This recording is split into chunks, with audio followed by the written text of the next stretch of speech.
પોરબંદર શરમ કરો સરપંચ ભાજપ નેતાની મહિલા કર્મચારી પર દબંગાઈ।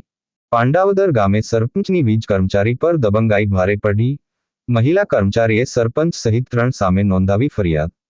જુનિયર આસિસ્ટન્ટ જાગૃતિબેન મોડાએ પાંડાવદર ગામના સરપંચ ધર્મેન્દ્રસિંહ જેઠવા તથા તેની સાથે રહેલા 3 અજાણ્યા શખ્સો ફરિયાદ નોંધાવી। પાંડાવદર ગામે ગ્રામ પંચાયતનું સ્ટ્રીટ લાઇટનું બિલ બાકી હોવાથી કનેક્શન કટ કરતા સરપંચે મહિલા કર્મચારી સહિત 2 ઉપર કર્યો હુમલો। સરપંચ ધર્મેન્દ્રસિંહ જેઠવાએ વીજ કર્મચારી મનોજ પાચાકોડિયાને પ્રથમ 3 ઝાપટો મારી બાદ જાગૃતિને મોઢાને સરપંચે વાળ પકડી ઢસડીને 3 ઝાપટો મારીને ગુંડી ગાળો કાઢી। જુનિયર આસિસ્ટન્ટ જાગૃતિબેન મોઢાએ મારામારી તથા ફરજ રૂકાવટ ગુન્હો દાખલ કર્યો। પોરબંદરમાં વીજ કર્મચારી પર છેલ્લા 3 માસમાં હુમલા ચોથી ઘટના। વીજ કર્મચારીઓમાં રોષ।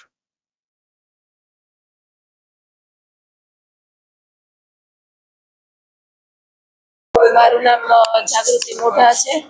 હું બગોદર સબ ડિવિઝનમાં જુનિયર આસિસ્ટન્ટ તરીકે ફરજ પર છું અને આજે 26 તારીખે મને ડિસ્કનેક્શનમાં હું પાંડાવદર ગઈ હતી તો ત્યાં 22,300 રૂપિયા રિકવરી બાકી હતી। એટલે એ ભાઈ એમ કીધું કે પેમેન્ટ અત્યારે નથી કરવું, તો પછી પણ અમે ત્યાંથી નીકળતા હતા તો સરપંચ આવી અને અમને મારા ભેગા હતા જે ભાઈ એને પેલા મારી લીધું અને મને પણ રોડ ઉપર લઈ જઈ વાળ પકડી એકદમ ઠસરડી રોડ ઉપર અને મને 3 ઝાપટ મારી લીધી અને મને એના ભેગા જે 2 ભાઈઓ હતા ને એને એમ કીધું કે આના પગ પકડ અને આને નાખી દે વાવમાં।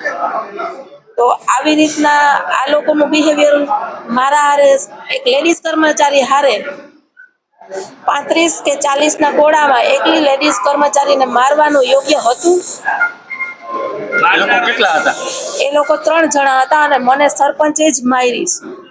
ગામના સરપંચે મને મારી, વાળ પકડ્યા મારા અને મને 3 ઝાપટ મારી। મારા કાન અને મારા ગાલ ઉપરના આંખ ઉપર અત્યારે ઈજા થયેલી છે, એના હિસાબે મને સખત દુખાવો થાય છે, પ્લસ મને રોડ ઉપર ઢસેડી છે એટલે મને ગોઠણમાં પણ ઈજા થયેલી છે।